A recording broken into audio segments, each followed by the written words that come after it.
नमस्कार दोस्तों, मैं हूँ राज शर्मा और आप देख रहे हैं हाईवे नाइट। तो चले दोस्तों, आज की कहानी की सफ़र पर। दोस्तों, आज की कहानी जो हमें भेजे हैं उनका नाम है निखिल। निखिल हरियाणा के रहने वाले हैं और ये जो इनके घटना जो घटी थी साल था 2014 का। निखिल एक कंपनी में काम करते थे और अपने एक सहपाठी से प्रेम कर बैठे थे। वो भी खूबसूरत लड़की थी, साथ में एक ही ऑफिस में। अब एक तरह से दोनों अब दिल मिल चुके थे।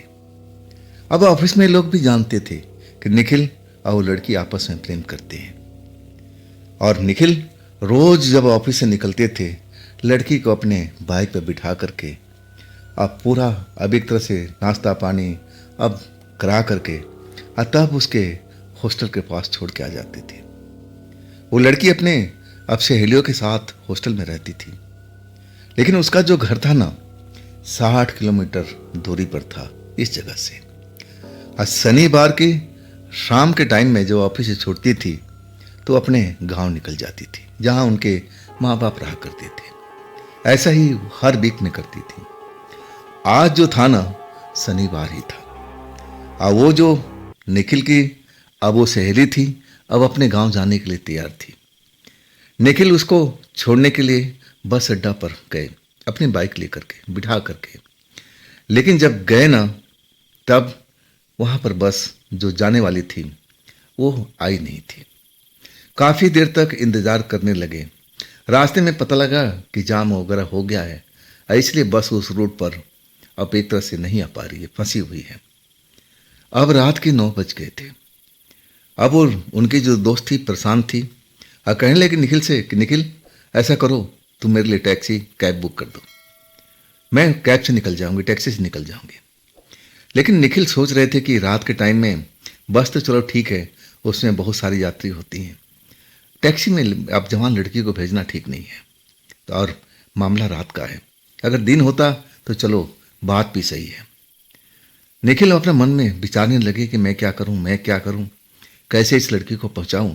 और तब उन्होंने निश्चय कर लिया कि आज मैं इस लड़की को खुद ही छोड़ के आता हूं। जब अपनी बात अपनी सहेली को बताए तो चौंकी, कहने लगी पागल हो गए हो, 60 किलोमीटर है, कब आओगे, कब जाओगे, कब आराम करोगे, तुम्हें आराम भी तो करना है। और तब कहने लगे नहीं, मैं तुम्हें छोड़ के आऊँगा। चलो मैं तुम्हें शॉर्टकट रास्ते से चलता हूँ।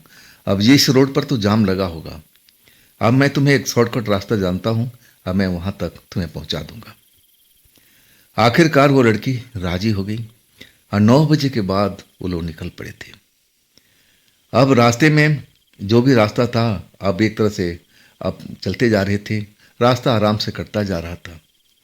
60 किलोमीटर का सफ़र अब मस्ती में चला रहे थे, धीरे धीरे करके, टाइम तो लगना ही है। आखिरकार लगभग अब 11 बजे के आसपास अब उस मोहल्ला के नज़दीक पहुंच गए थे। तब उन्होंने अपनी सहेली को अब एक तरह से विदा किया कि जाओ, अब तुम्हारा घर आ गया है, मैं तुम्हारे घर तो नहीं जा पाऊंगा। अब वो एक तरह से घर के परिवार लोग अभी इन रिश्तों को जानते नहीं थे। ना निखिल अभी बताना चाहते थे, ना उनकी सहेली अपने रिश्तेदार को बताना चाहती थी। हाँ, ऑफिस में लोग उनके प्यार के बारे में अच्छी तरह जानते थे। आखिरकार निखिल उस लड़की को छोड़ करके अब फिर अपना बाइक लेकर के चल पड़ते हैं, वही रास्ता अपनाते हैं।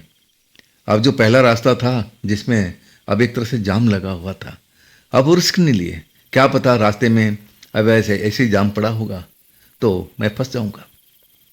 जिस रास्ते से आए थे, शॉर्टकट वाला रास्ता, और जो बिल्कुल साफ सुथरा था और उसमें आने में कोई परेशानी नहीं हुई, और तब उसी रास्ते पर 11 बजे रात को वापस चलने लगे। लेकिन जाने से पहले उनकी सहेली कहा, देखो जिस रास्ते से आए थे बड़ा सुनसान था, देख लिए थे ना, इस रास्ते से अकेले मत जाना, तुम हाई वाला रास्ता पकड़ना, चाहे थोड़ा जाम मिले लेकिन सुरक्षित तो है कम से कम। लेकिन निखिल अब अपना मन को समझाने लगे कि छोड़ो, जिस रास्ते से आए थे ये भी तो साफ सुथरा है और इसमें कोई ट्रैफिक भी नहीं है, मुझे इसी रास्ता से वापस निकलना चाहिए।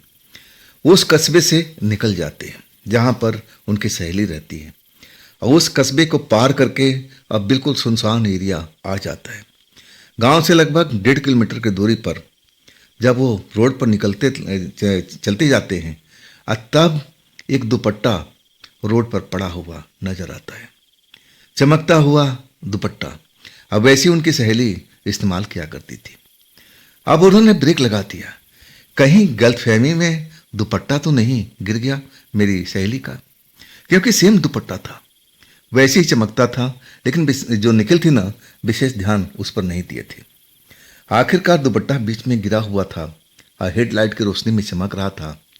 तो निखिल के मन में यही आया कि अरे अभी कुछ देर पहले तो हम इस रोड से गुजरे थे और ज़्यादा वक्त भी नहीं हुआ है, तो इस रोड पर मैंने देखा कोई गाड़ी गुजरी भी नहीं। और जब हम आ रहे थे तब इस रोड पर ऐसा दुपट्टा था नहीं। जरूर ये मेरा दुपट्टा मेरी सहेली का है, उसके अभी गिर चुका है, उसको पता भी नहीं है। चलो इस दुपट्टा को उठा लेते हैं और संभाल के अपने घर ले चलते हैं। अब निखिल जो थे ना वैसे किए, उस दुपट्टा को ले करके अब अपना संभाल के रख लिए। अब फिर अपने बाइक स्टार्ट किए और चल पड़े। तब तक सब कुछ कुशल मंगल था, कुछ भी ऐसा कुछ उनको महसूस नहीं हुआ। बड़े आराम से पूरा एरिया पार करके और अपना घर में पहुंच चुके थे। जो घर में रहते थे उनके साथ में एक पार्टनर भी था, लेकिन पार्टनर कुछ दिन के लिए छुट्टी गया हुआ था। अब एक तरह से पूरा वो घर उन्हीं के हवाले था और सब कुछ अब अपना जगह पर सब कुछ सेट था।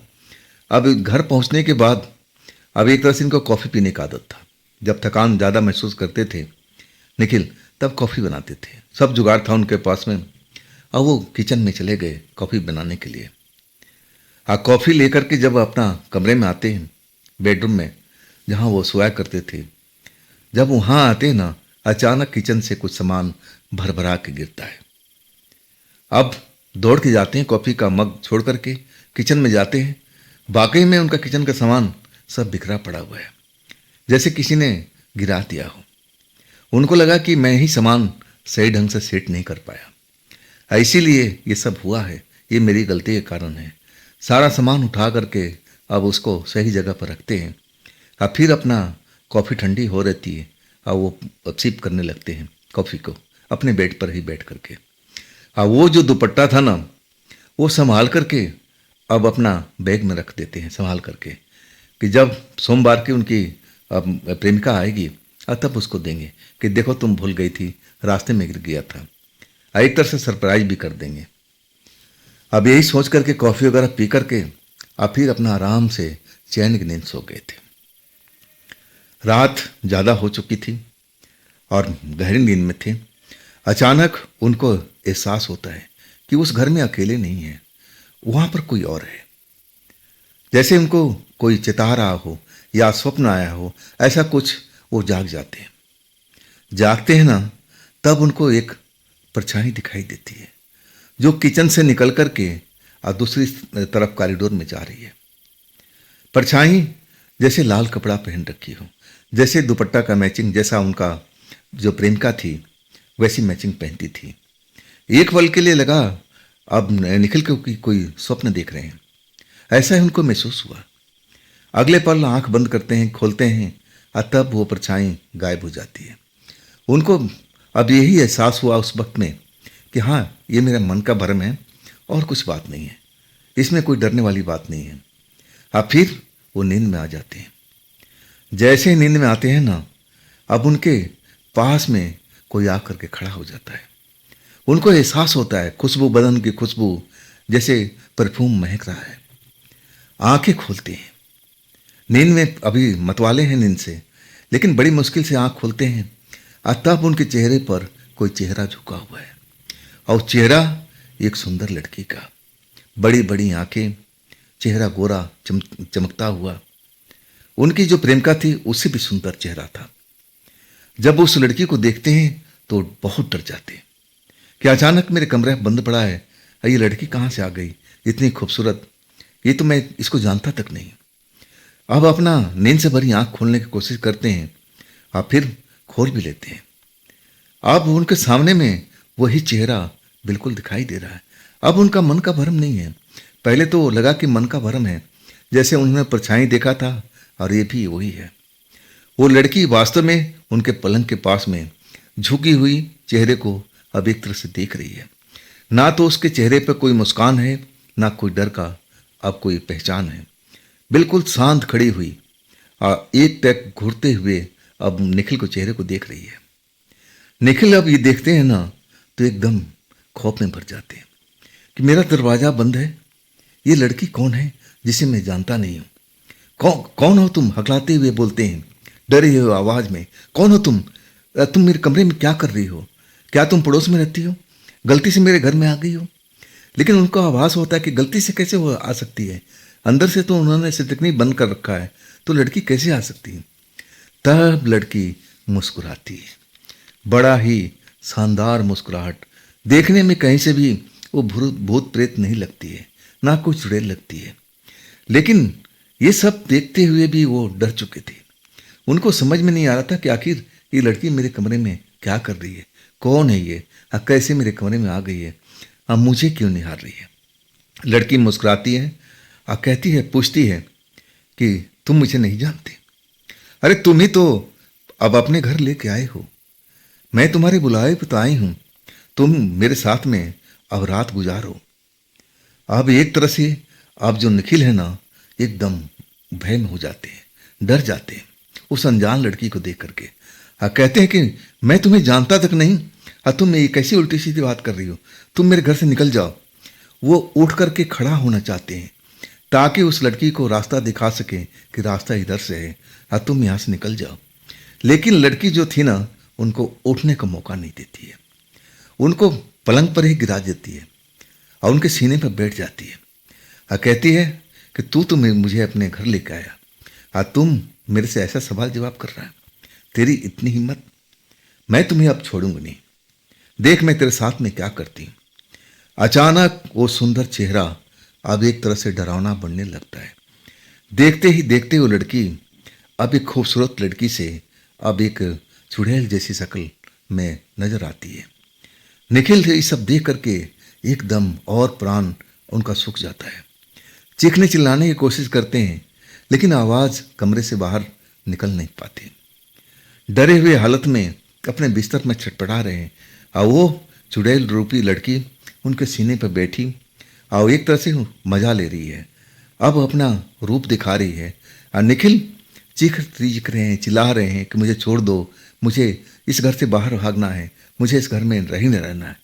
और वो चुड़ैल उनको अब एक तरह से डरा डरा करके मजा ले रही है, डर डर के शायद मारना चाहती है। आखिरकार जो निखिल है ना मन ही मन अब ऐसा उपाय ढूंढने की कोशिश करते हैं कि मैं कैसे इस घर से निकलूं, कैसे इसे छुटकारा मिले।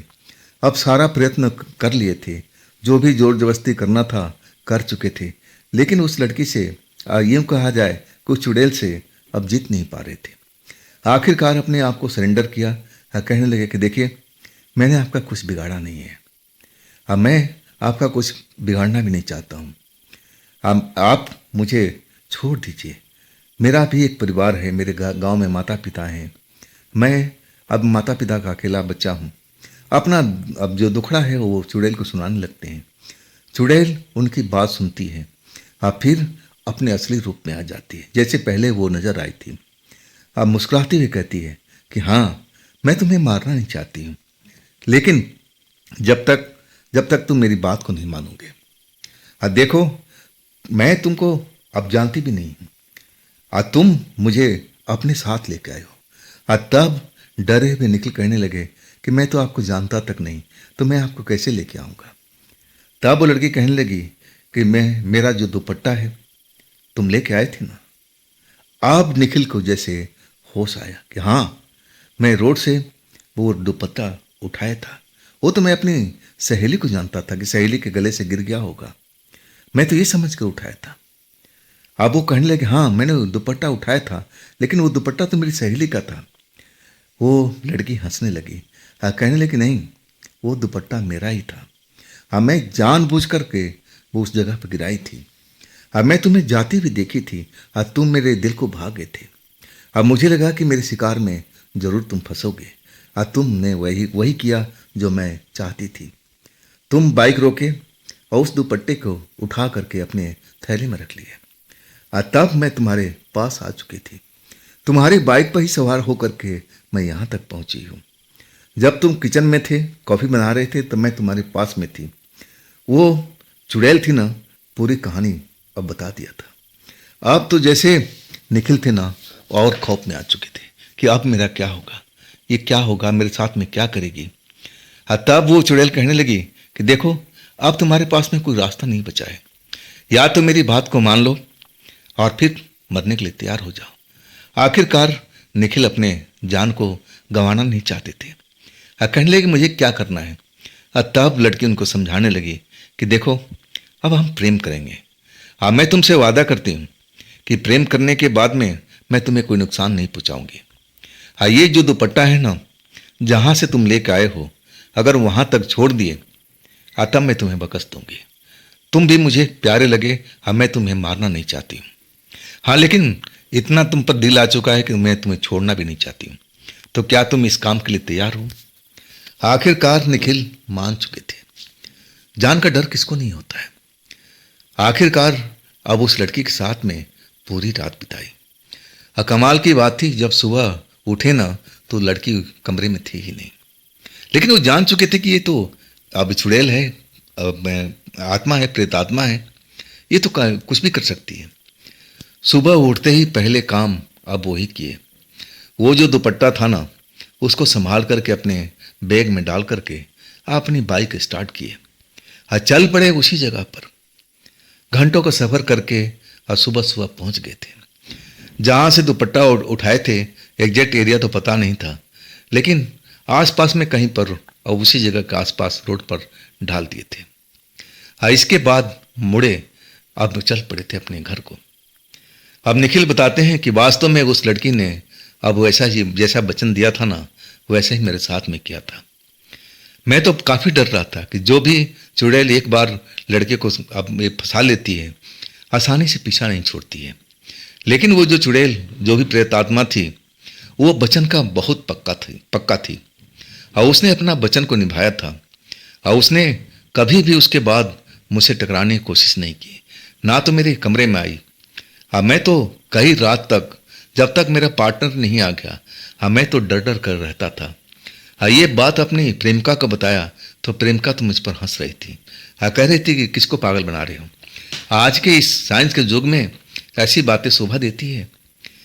अब निखिल कहते हैं कि मैंने प्रेमिका को बहुत समझाने की कोशिश किया कि देखो, तुम्हारे चक्कर में उस रात मेरे साथ में क्या हुआ था। मेरी तो जान जाती जाती बची। अगर वो आत्मा मुझे छोड़ नहीं देती, अगर कुछ कर देती तो मैं क्या करता।